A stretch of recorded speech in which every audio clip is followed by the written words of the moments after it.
Hi friends, welcome to my channel. ఎలా ఉన్నారు, ఏం చేస్తున్నారు? కామెంట్ సెక్షన్లో నాతో షేర్ చేసుకోవడం అస్సలు మర్చిపోద్దు. ట్రిప్లు, హాలిడేస్, ఎంజాయ్మెంట్ అంతా ఖతం. Back to hassle life. రేపటి నుంచి మస్తు మస్తు కష్టపడిపోవాలన్నమాట. అండ్ రెగ్యులర్గా వీడియోస్ కూడా వస్తే అన్ని ఆన్ ట్రాక్ తీసుకురావాలి. ఈ ట్రిప్ ఏదైతే ఉందో క్రూజ్ అవని, తర్వాత చెన్నై అవని, తర్వాత వైజాగ్ కంప్లీట్లీ మస్తు బ్రెయిన్కి రీజునవేట్ చేస్తుంది. చాలా చాలా ప్రశాంతంగా హ్యాపీగా ఉంది.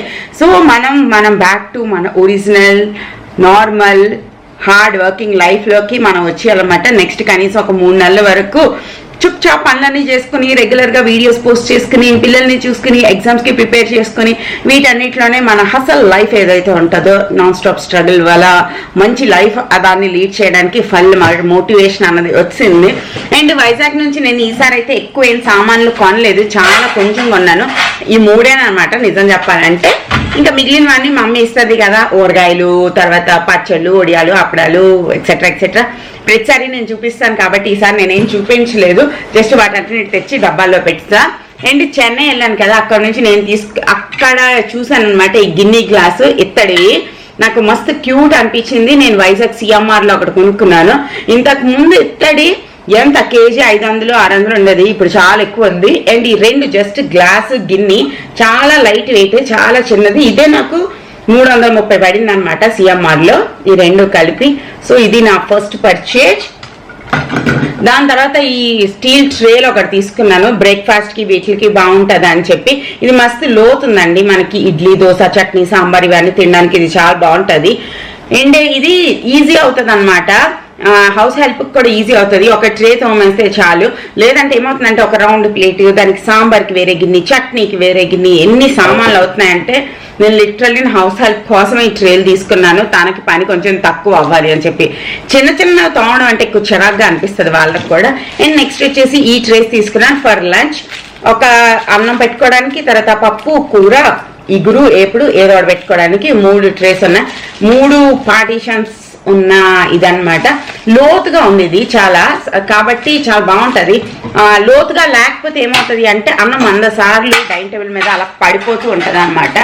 మనం ముద్దు కలుపుతున్నప్పుడు పడిపోతుంది, లేదంటే పప్పు ఎక్కువ పట్టదు, కొంచెం పప్పు పడుతుంది. సో మనం 10 సార్లు వడ్డించాల్సి వస్తుంది. బట్ ఇవేదైతే 1 ఇంచు లాగా లోతుంది, దానివల్ల ఏంటి మనం ఒకసారి వడ్డించుకుంటేనే మనకి సరిపోయేంత పప్పు, లేదంటే చట్నీలు ఇవన్నీ పడతాయి అనమాట. సో అది ఈ 3 కొన్నాను. 3 నేను సిఎంఆర్ నుంచే కొనుక్కున్నాను. సిఎంఆర్లో మంచి కలెక్షన్ ఉంటుంది, గాజువాక్ సిఎంఆర్ అనమాట. సో ఆ 3 కొనుక్కున్నాను అంతే, అంతకు మించి ఇంకేం కొనలేదు. సో ఒక బ్లాగ్ వస్తుంది ఇప్పుడు, మీరు చూసేయండి, ఎంజాయ్ చేసేయండి. సో చాలా రోజుల తర్వాత హైదరాబాద్లో అందరిది కలిపి ఒక ఇది చూస్తున్నారు కదా. అండ్ కుషాల్ ఈ మధ్యన ఎవరో ఆడికి చెప్పారంట, వాడు ఇలా మూతి సైడ్కి తిప్పి ఉంటే వాడు ఎక్కువ స్మార్ట్గా ఉంటాడని. మరి ఎవరు చెప్పారో తెలియదు. అప్పటి నుంచి నేను కెమెరా తీసిన, ఫోటో తీసిన, అదేంటో మూతి ఒకటి సొట్టగా పెట్టుకుని ఫోజ్ కడుతున్నాడు. ఎందుకో నాకు కూడా తెలీదు, ఎంత చెప్తే వినట్లేదు. ఒక్కొక్క ఫేజ్ మీరు అబ్జర్వ్ చేస్తే ఒక ఫేజ్లో ఎక్కువ తింటారు, ఒక ఫేజ్లో తక్కువ తింటారు. తర్వాత ఒక్కొక్కసారి ఫ్రెండ్స్ అవుతుంటారు, ఒక్కొక్కసారి ఒకేలా ఒక్కలమే ఉండడానికి ఇష్టపడుతుంటారు. ఇట్స్ లైక్ ఫేజ్ అనమాట. అన్నీ కొంచెం టైము, మనం పేషెన్స్గా ఉండడమే పేరెంటింగ్లో మనం చేయగలిగింది. అండ్ ఈసారి నేను హరీషాన్ని కలిస్తే మస్తు హ్యాపీ అనిపించింది. మేము దాన్ని రియల్గా కలిసి దగ్గర 20-30 డేస్ అయిపోతుంది అనమాట. తను కూడా ఎక్కడికి రావట్లేదు, నేను కూడా కలడానికి వెళ్ళట్లేదు. ఫైనల్లీ మేము కలిసామంటే గ్యారంటీగా మేము చేయాల్సిన పని ఏంటి? తిండి, సినిమా, ఇవే మాకు ఇష్టం చాలా. అంతకుమించి మాకు ఇంకేం ఇష్టం లేదు లైఫ్లో. సో నిజం అనమాట. తర్వాత మేము అందరం వెళ్ళాము టాకో బెల్స్లోని చికెన్ ఒకటి ఉంటుంది చూడండి, నీకిడ్ చికెన్ అనేసి. అది మాకు చాలా చాలా నచ్చుతుంది. ఏం జరిగినా మా చెల్లె మాకు అన్నీ చేయాలన్నమాట.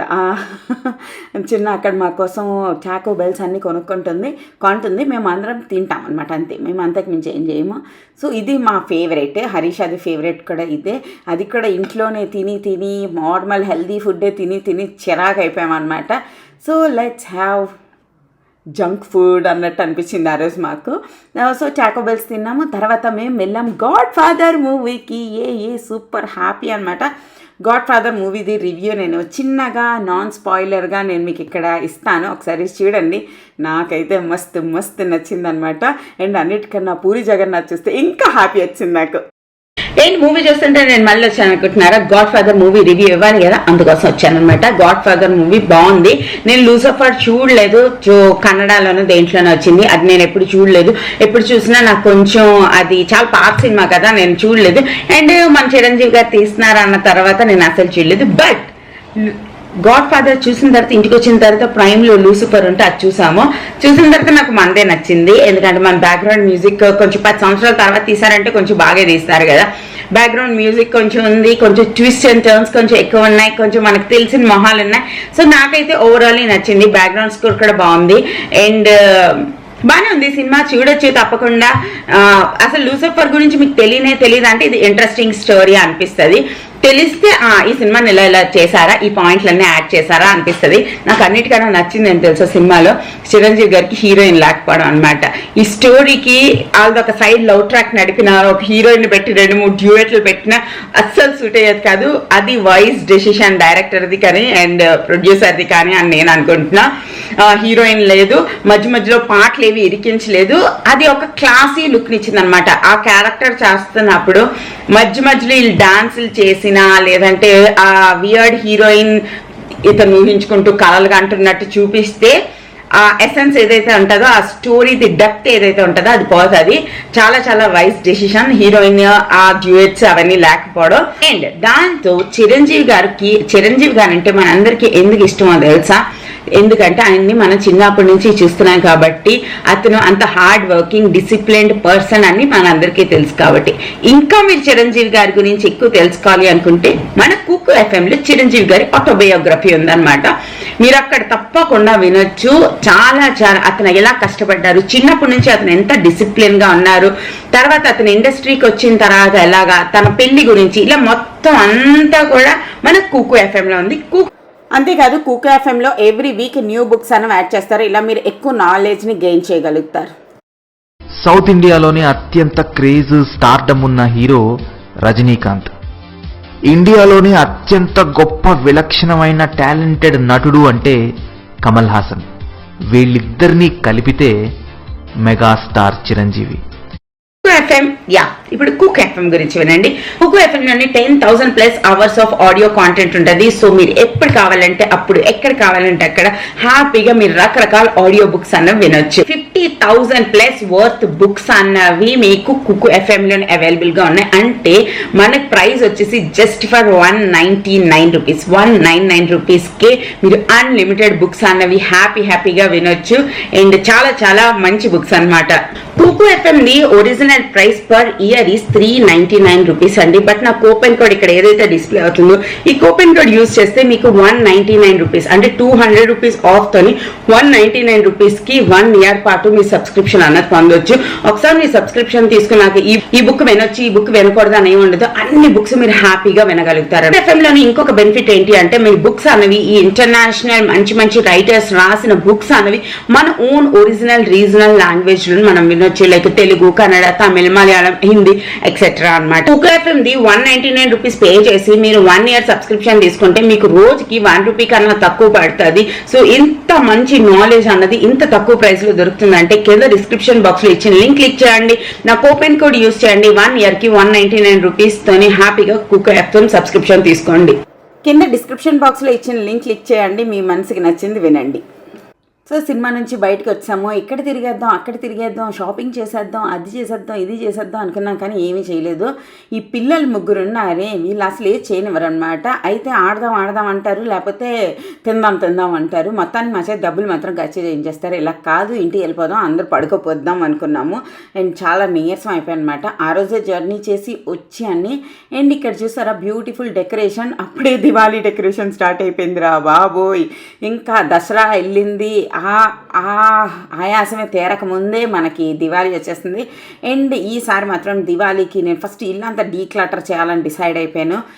ఈ ఇంటికి వచ్చి 1.5 సంవత్సరం అయింది, కానీ ఒక్క కబోర్డు ఖాళీ లేదు. ఇంటి నిండా సామాన్లు, కబోర్డులు, అన్నెసరీవి, పేపర్లు, బొమ్మలు అన్నీ నిండిపోయింది. దానికి మెయిన్ రీజన్ ఈ ఆఫ్లైన్ క్లాసెస్, ఇంట్లోనే మనుషులు ఎక్కువ ఉండడం వల్ల అనమాట.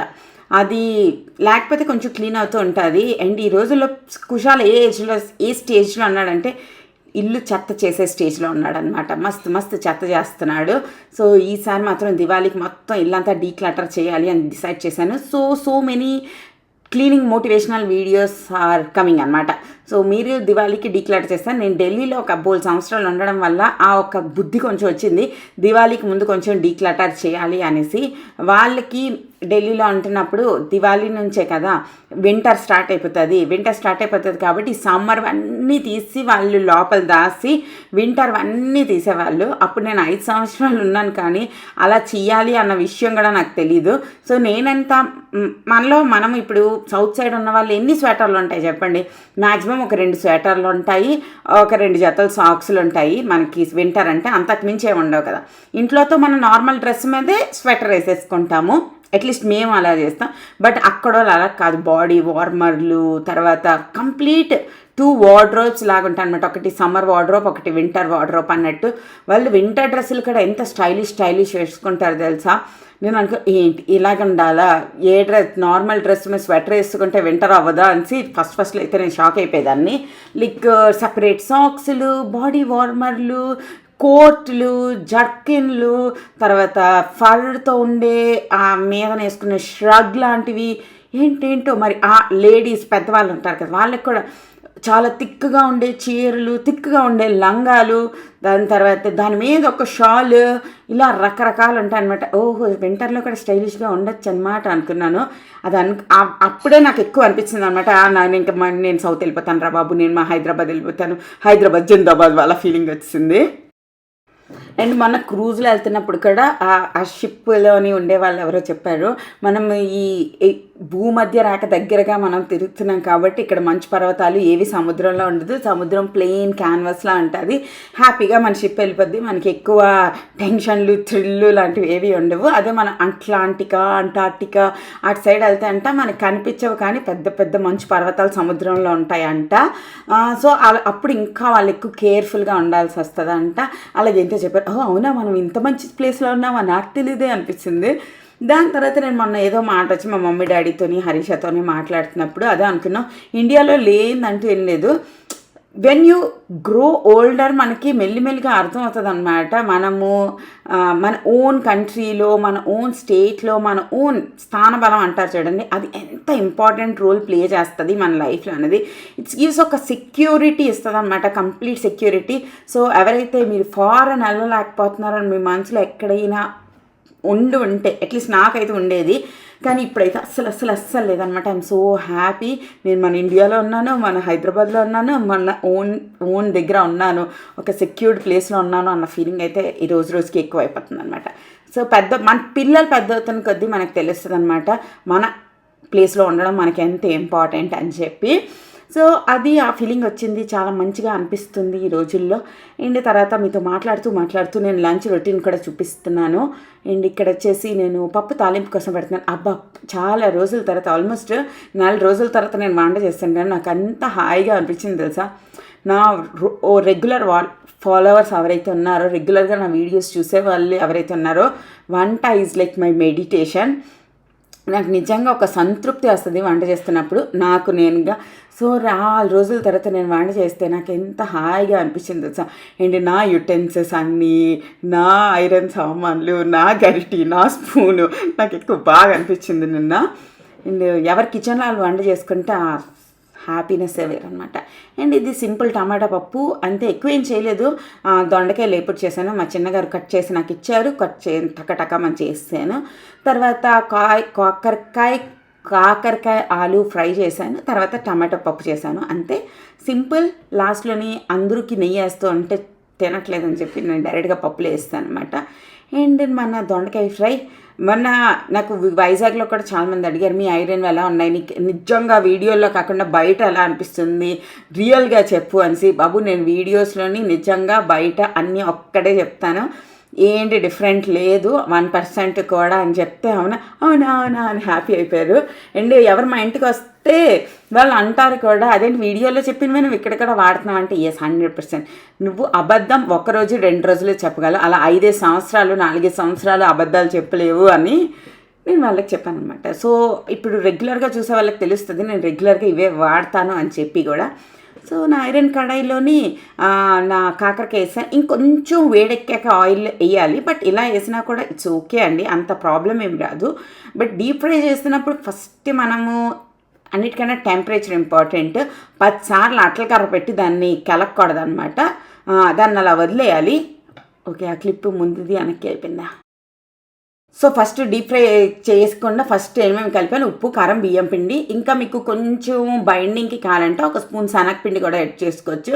నా వీడియోస్ చూస్తున్న వాళ్ళందరూ ఇది మీరు గ్యారంటీకి ఈ పాటికి అలవాటు అయిపోయి ఉంటుంది, అండ్ మీరు కూడా రెగ్యులర్గా చేసేస్తూ ఉంటారు. కాకరకాయ ఇలా చేసుకోండి, ఇది ఇంకా బాగుంటుంది. దొండకాయ కూడా బాగుంటుంది, దొండకాయ కూడా బాగుంటుంది, కాకరకాయ కూడా బాగుంటుంది.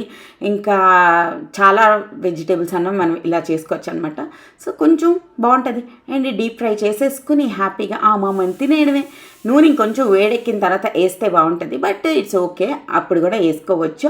కానీ ఏమవుతుందంటే అదే తిప్పినప్పుడు కొంచెం ఫ్రై అయ్యి అవి మీదకి తేలిన తర్వాత మనం అట్లకర పెట్టి తిప్పితే ఆ బియ్యం పిండి ఏదైతే ఉందో అది మన వెజిటేబుల్ని వదిలేకుండా ఉంటుంది. ఉత్తునే మనము అట్లగారితో కలుపుతూ ఉన్నామంటే బియ్యం పిండి అనేది వదిలేయడం స్టార్ట్ అవుతుంది అనమాట. ఇప్పుడు మీరు చూస్తే నేను ఇప్పటి వరకు ఈ పొజిషన్ వచ్చే వరకు కూడా నేను ఒక్కసారి కూడా ఏది పెట్టలేదు.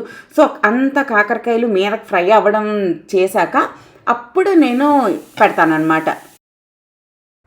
సో ఇలా చేయడం వల్ల ఏంటి అంటే మనం ఆయిల్ ఏదైతే డీప్ ఫ్రై చేసుకుంటామో ఆ ఆయిల్లో కూడా ఎటువంటి రెసిడ్యూ అన్నది ఎక్కువ ఉండదు. మనం ఆ ఆయిల్ని రీయూజ్ చేసుకోవడానికి కూడా మనకి ఈజీగా ఉంటుంది. అండ్ వీటన్నిటికి కూడా ఆ క్రిస్పీనెస్, ఉప్పు, కారం అంతా పట్టు ఉంటుంది అనమాట. ఇది ఎక్కువ డీప్ ఫ్రై చేస్తున్న వాళ్ళకి ఈ ట్రిక్ అన్నది తెలుస్తుంది, తక్కువ చేస్తున్న వాళ్ళకి కొంచెం తక్కువ తెలుస్తుంది అనమాట. అండ్ నా ప్లేట్ శుభ్రంగా తీస్తాను. అండ్ ఈ ప్లేట్కి స్టిక్కర్స్ ఎలా తీయాలో కూడా నేను ఇక్కడ మీకు చూపిస్తాను. ఈ ప్లేట్ని కొద్దిగా వేడి చేయండి, 1 సెకండ్ పాటు గ్యాస్ ఆన్ చేసి ఆ స్టిక్కర్లో నుండి గమ్ ఏదైతే ఉంటుందో అది మెల్ట్ అయిపోతుంది అనమాట. సో స్టిక్కర్లు అనేవి ఈజీగా వచ్చేస్తాయి. స్టార్టింగ్లోనే స్టిక్కర్లు తీసేస్తే క్లీన్గా వస్తాయి, లేదంటే చాలా చిరాగ్గా వస్తాయి అనమాట. తర్వాత మనం స్క్రాచ్ బ్రేడ్తో ఆ గమ్ అన్నది తీసేయవచ్చు. సో ఇది ఒక సింపుల్ ట్రిక్. కొత్త సామాన్లు ఏమైనా వాడుతున్నట్టయితే కొద్దిగా వేడి చేశారంటే మన స్టిక్కర్స్ అనేవి సూపర్ క్లీన్గా వచ్చేస్తాయి అనమాట. ఈ గమ్ పోతుందిలేండి, అసలు టెన్షన్ పడొద్దు. తర్వాత మనం వడ్డించేసుకుందాం. మన కొత్త ట్రేలోని ఒక పార్ట్లోనేమో కాకరకాయ ఆలు ఫ్రై చేసుకున్నాం, తర్వాత ఒక దాంట్లో టమాటా పప్పు వేసుకున్నాం, తర్వాత ఒక దాంట్లోనేమో దొండకాయలు వేపుడు మనం కష్టపడి చేసుకున్నాం కదా అది వేసుకుందాం. దాని తర్వాత ఇంకో దాంట్లో అన్నం వేసుకుందాం, అంతే. మీకు అప్పడాలు ఏమైనా ఉంటే అటుపక్క పెట్టుకోండి, నాకు కొంచెం అటుపక్క ఖాళీలాగా అనిపిస్తుంది. సో అదనమాట ఈరోజుది వ్లాగ్. హోప్ మీకు నచ్చింది అనుకుంటున్నాను. నచ్చితే లైక్, షేర్, కామెంట్ చేయండి. మరో వీడియోతో మళ్ళీ రేపు కలుస్తాను. అప్పటి వరకు టాటా, బై బాయ్.